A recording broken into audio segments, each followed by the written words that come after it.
சின்ன நாடு சிங்கப்பூர். மொத்த 1 மணி நேரத்துக்குள்ள மொத்த நாட்டையும் சுத்தி வந்துடலாம். தமிழ்நாட்டில் பாதி கிடையாது, சென்னையிலே பாதி தான். இந்திய நாட்டின் இளைஞர்கள் இல்ல, உலக நாடுகளின் இளைஞர்கள் எல்லாருக்கும் வேலை கொடுத்து சிங்கப்பூருக்கு பயணிச்சு என் தம்பி தங்கைகள் பாருங்க, எந்த வளமும் அந்த நாட்டில் கிடையாது. மரம் கூட கிடையாது தம்பி தங்கைகளை, வேரோட புடிங்கிட்டு வந்தா நடுவான். வேற நாட்டில இருந்து இறக்குமதி செஞ்சு நடுவான்.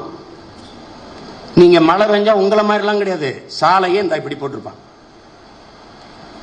ஒரு சொட்டு தண்ணீர் அங்க சாலை நிக்காது, சரக்குன்னு 2 பக்கம் வாய்க்கால். இங்கேயும் வாய்க்கால் காவா வெட்டுறதுக்கு காசு ஒதுக்குறான்.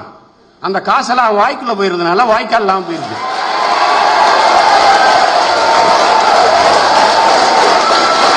இங்க அறிவிப்பு என்ன தெரியுமில, 1000 கோடி ஒதுக்கீடு, 2000 கோடி ஒதுக்கீடு, 3000 கோடி ஒதுக்கீடு.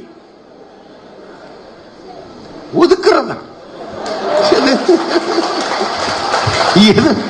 எதுவும் செலவு செய்யறது கிடையாது, மக்களுக்கு ஒதுக்குறது. ஒதுக்கிட்டு நீங்க கொஞ்ச நாள் மறந்துட்டு வர பதுக்கிறது.